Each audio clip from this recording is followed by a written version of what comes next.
नमस्कार, prime time के आज के इस अंक में आपका स्वागत है। मैं हूं कीर्ति सलाथिया और आप देख रहे हैं द फोर्थ वन इंडिया। आइए बुलेटिन में सबसे पहले नजर डालते हैं आज दिन भर की प्रमुख खबरों पर। लोकसभा चुनाव के छठे चरण का आज शाम से थमा चुनाव प्रचार। 25 मई को अनंतनाग राजौरी लोकसभा सीट पर होगा मतदान। 18.30 लाख से अधिक मतदाता करेंगे पूर्व मुख्यमंत्री महबूबा मुफ्ती सहित 20 उम्मीदवारों के भाग्य का फैसला। दिल्ली के मुख्यमंत्री अरविंद केजरीवाल ने पीएम मोदी पर साधा निशाना। बोले, क्या आपको लगता है मेरे माता पिता गुनहगार हैं? आपकी लड़ाई मुझसे है। मेरे बूढ़े और बीमार माता पिता को प्रताड़ित करना बंद करिए।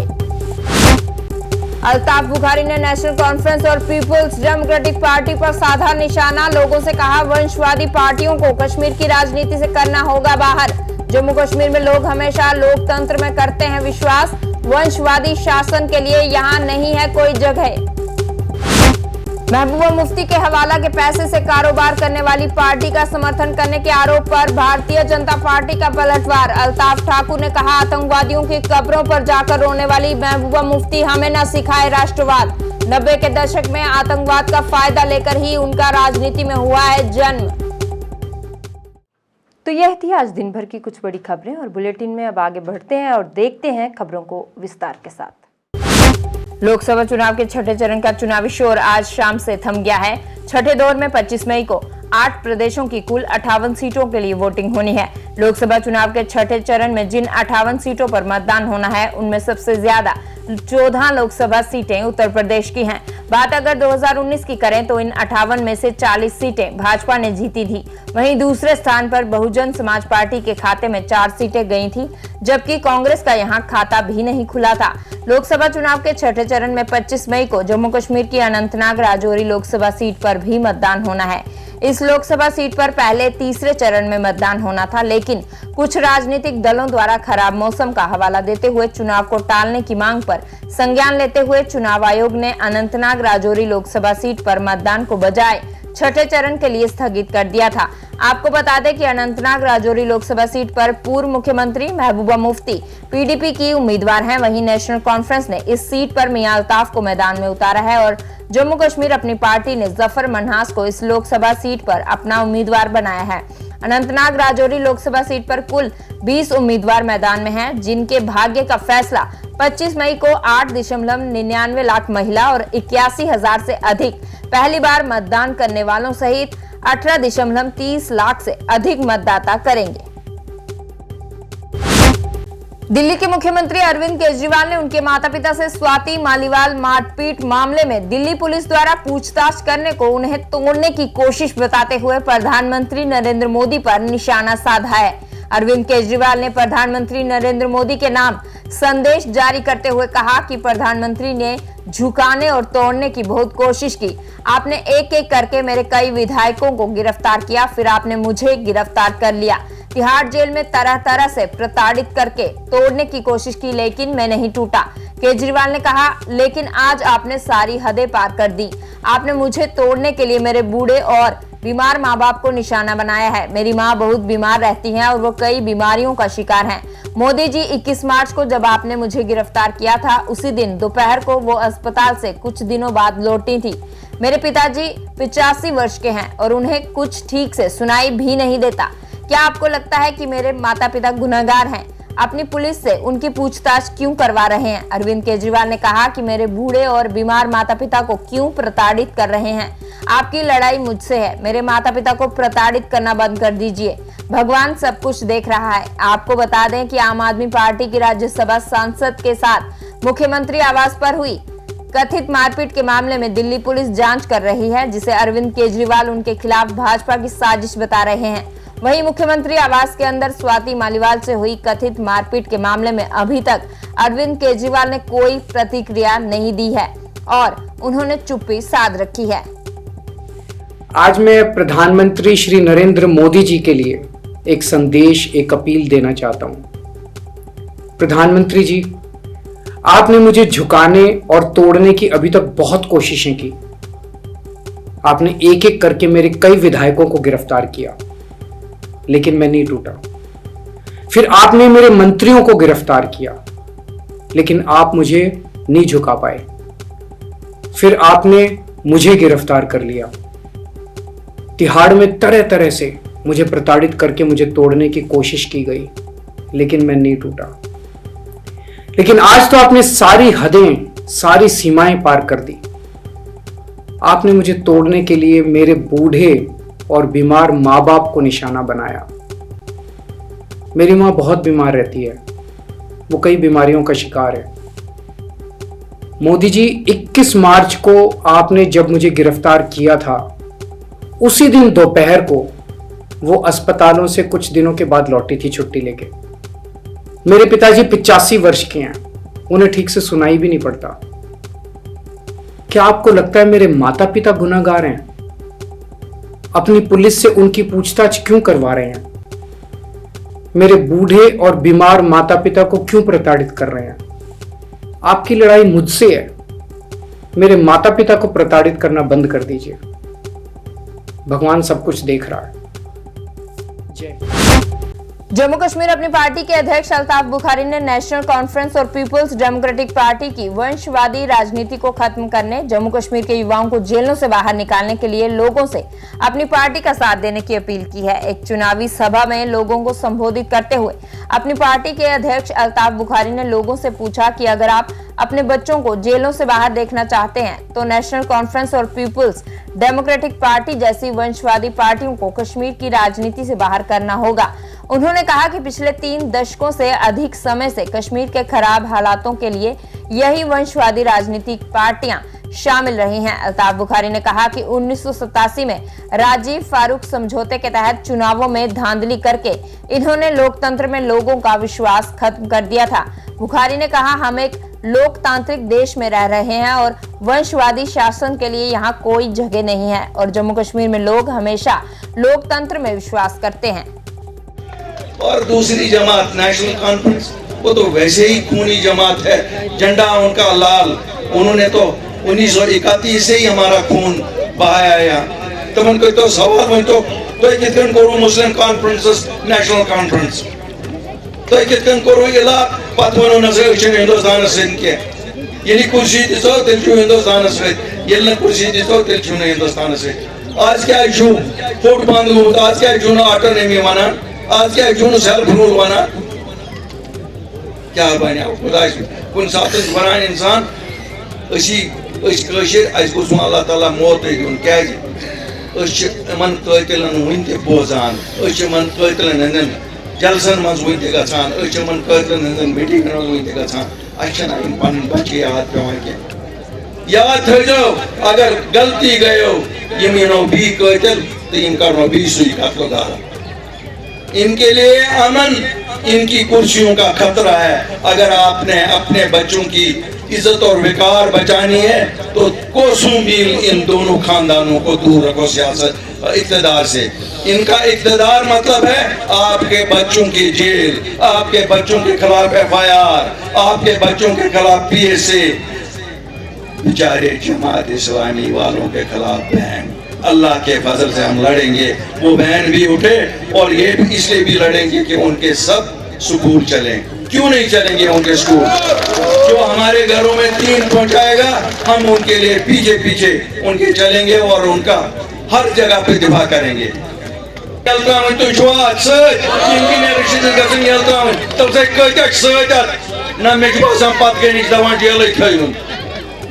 अल्लाह ताला सिंध फजल सम सात तुज हुकूमत यी तम ब्रो कर अल्ताफ बुखारी तम सज वकालत हर कुन जाए, हर कंस कैदी सज वकालत, यम बच्चे नौजवान सारी सारे वकालत।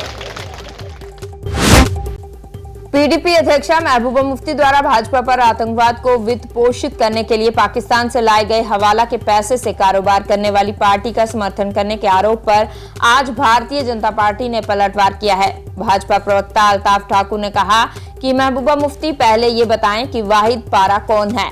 एक दहशतगर्द है जो 3 साल टेरर फंडिंग के मामले में जेल काट कर आया है और जमानत पर बाहर है। अल्ताफ ठाकुर ने कहा कि आतंकवादियों की कब्रों पर जाकर रोने वाली महबूबा मुफ्ती हमें राष्ट्रवाद ना सिखाए। भाजपा नेता ने कहा कि पीपल्स डेमोक्रेटिक पार्टी वही पार्टी है जो चुनावों का बहिष्कार करने में विश्वास रखती है और आतंकवादियों के जनाजों पर रोती है।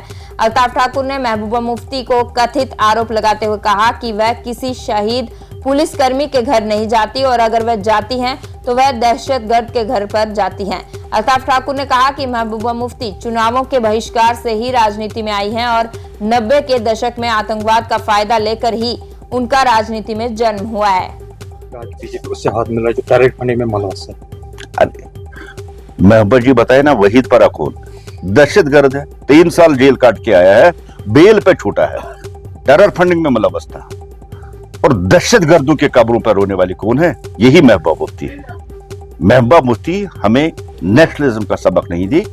वही पार्टी है जो बाइकाट पे यकीन रखती है, वही पार्टी है जो दहशतगर्दों के जनाजे पे रोती है। कभी वो किसी पुलिस वाले या आर्मी वाले के घर पे नहीं गई है जब वो शहीद होता है। अगर वो जाती है तो वो दहशतगर्दों के घरों में जाती है। और अगर बाइकाट सियासत पे कोई यकीन रखती है तो महबूबा जी, क्योंकि वो बाइकाट सियासत की ही पैदावार है। 4% या 8% वोट से चुन के आना ये पीडीपी की रवायत रही है, क्योंकि पीडीपी 90 की उस दहशतगर्दी की प्रोडक्ट है, इसलिए उनको प्यार उसी से है जिसकी वो बात। नेशनल कॉन्फ्रेंस के उपाध्यक्ष उमर अब्दुल्ला ने दावा किया है कि 4 जून को देश में नया प्रधानमंत्री चुना जाएगा। कुलगाम में एक चुनावी जनसभा के बाद पत्रकारों से बात करते हुए नेशनल कॉन्फ्रेंस के उपाध्यक्ष और पूर्व मुख्यमंत्री उमर अब्दुल्ला ने कहा कि जब भी भाजपा लोकसभा चुनावों में देश में रहने वाले मुसलमानों के खिलाफ नफरत भरा प्रचार कर रही है। उन्होंने कहा कि देश के मतदाता बीजेपी के भेदभावपूर्ण रवैये का जवाब 4 जून को देंगे, जब नया प्रधानमंत्री चुना जाएगा। उन्होंने कहा कि अनंतनाग राजौरी लोकसभा सीट पर चुनाव में देरी नहीं होनी चाहिए थी, लेकिन मैं अनंतनाग राजौरी, पुंछ, कुलगाम, शोपियां के लोगों से अपील करता हूं कि वे 25 मई को पूरे उत्साह के साथ मतदान में हिस्सा लें और नेका के मियां अल्ताफ अहमद को अपने लोगों की सेवा करने और संसद में उनका प्रतिनिधित्व करने का मौका दें। देना चाहते थे जनाब होम मिनिस्टर साहब को यहाँ आने के लिए। अब चलिए, जो हुआ सो हुआ। आखिर अब कैंपेन का सिलसिला जो है ख़त्म होगा। 25 तारीख को लोग वोट डालेंगे।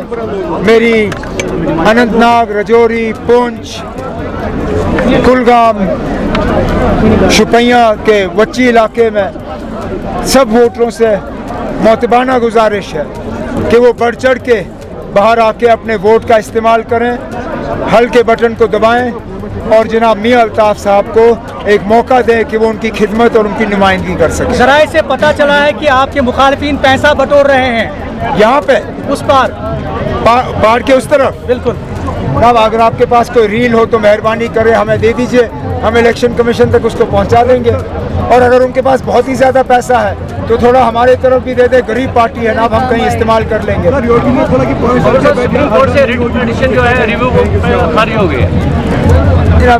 बीजेपी बौखला गई है। एक तरफ से वजीर आजम साहब कहते हैं कि उन्होंने कभी हिंदू मुस्लिम किया नहीं है, लेकिन दूसरी तरफ से हम देखते हैं कि जहां बीजेपी की तकरीर होती है वहां सिवाय मुसलमानों को निशाना बनाने के वो और कुछ नहीं करते। अब इंशाअल्लाह इस चीज़ का जवाब उनको मुल्क के वोटरों की तरफ से मिलेगा जब 4 जून को जो है एक नया वजीर आजम जो है वो इलेक्ट हो जाएंगे। पीपुल्स डेमोक्रेटिक पार्टी की अध्यक्षा महबूबा मुफ्ती ने कहा कि जम्मू कश्मीर के खराब हालातों के लिए नेशनल कॉन्फ्रेंस पूरी तरह से जिम्मेदार है। पत्रकारों से बात करते हुए महबूबा मुफ्ती ने कहा कि नेशनल कॉन्फ्रेंस ने अपनी कुर्सी के लालच में हर बार कांग्रेस के सामने सरेंडर किया। महबूबा ने आरोप लगाते हुए कहा कि सत्ता के लालच में 1987 के चुनावों में धांधली की, जिसके कारण आज हमारे कब्रिस्तान कश्मीरी युवाओं की लाशों से भरे हैं और देश के जवान शहीद हुए और ये सब इनके लिए कुर्सी का खेल है। महबूबा मुफ्ती ने कहा कि पीपुल्स डेमोक्रेटिक पार्टी ने केवल एक बार कांग्रेस से हाथ मिलाया और जम्मू कश्मीर से कोटा और टास्क फोर्स को खत्म किया और हमने भारतीय जनता पार्टी से नहीं बल्कि केंद्र सरकार के साथ समझौता किया और जम्मू कश्मीर के मुद्दे को सुलझाने का प्रयास किया। को लेकर कल सुप्रीम कोर्ट ने आखिरी पिटीशन भी खारिज कर दी, लेकिन उमर साहब ने इल्जाम लगाया कि बीजेपी के साथ बराबर की शरीक रही है पीडीपी एब्रोगेशन ऑफ आर्टिकल 370 में। और अल्ताफ बुखारी साहब का कहना है कि पीडीपी हिसाब दे कि सोर्स ऑफ फंडिंग क्या है। देखिए, जहां तक उमर साहब का सवाल है, 1931 से लेके जम्मू कश्मीर को लेके जितने भी फैसले हुए हैं, जितने भी मुआहदे हुए हैं, वो उनकी जमात ने किए हैं। मैं मुआहदा नहीं कहूंगी, मैं उनको बोलूंगी सरेंडर जो हुआ है। और आज जम्मू कश्मीर जिन हालात में है, जिस मुसीबत में है, जिस तकलीफ में है, वो उन्हीं क्या सारा किया धरा है। उन्होंने पहले हिंदुस्तान के साथ इलाहा किया, इक्तिदार मिला, कुर्सी मिली तो इलाहा बहुत अच्छा था, कुर्सी चली गई तो बोला अब रायशुमारी करनी है। उसके बाद 1975 में उन्होंने इंदिरा जी के साथ अकॉर्ड किया, वो भी कुर्सी की खातिर किया। जिन लोगों ने 22 साल जेल की सजा काटी उनको क्या दिया उन्होंने? कुछ भी नहीं दिया।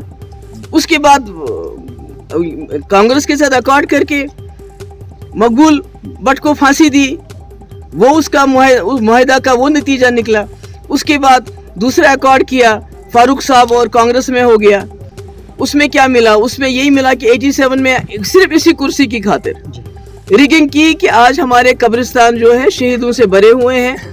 मुल्क के नौजवान, मुल्क के जवान भी शहीद हुए, हमारे अपने जवान शहीद हुए, हमारे बच्चे यतीम हो गए, हमारी लड़कियां बेवा हो गई। ये तो सब कुर्सी का खेल है इनके लिए मुआहदा। पीडीपी ने 2 बार, एक बार कांग्रेस के साथ हाथ जोड़ा 2002 में, और उसमें पोटा खत्म करना, टास्क फोर्स खत्म करना, जम्मू कश्मीर के मसले के हल के हवाले से बातचीत करना, और उससे बड़ा मुआहदा अगर जम्मू कश्मीर की हिस्ट्री में पिछले 70-75 साल में कोई मुआहदा किसी पार्टी ने किया हो मरकजी सरकार के साथ, हमने बीजेपी के साथ मुआहदा नहीं किया, हमने मरकजी सरकार के साथ मुआहदा किया, जिसमें हमने उनसे मसले कश्मीर के हल के हवाले से बातचीत, पाकिस्तान के साथ बातचीत, जम्मू कश्मीर में बातचीत, एस्पा को ख़त्म करना, 370 के साथ हाथ नहीं लगाना और रास्ते खोलना। तो मुझे बताइए, नेशनल कॉन्फ्रेंस से 40-50 साल यहाँ रहे, 70 साल से वो मुआहदे करते आए, मुझे एक बात बताइए कि उन्होंने दिल्ली से कभी कुछ मांगा हो?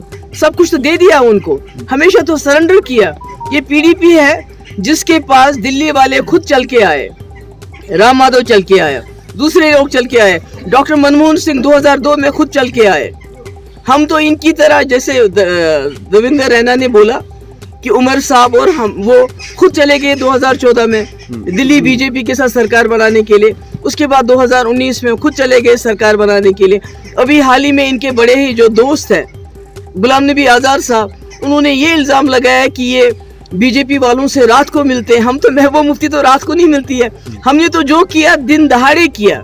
हमने जो एजेंडा ऑफ अलायंस बीजेपी के साथ किया 3 महीने लगाए।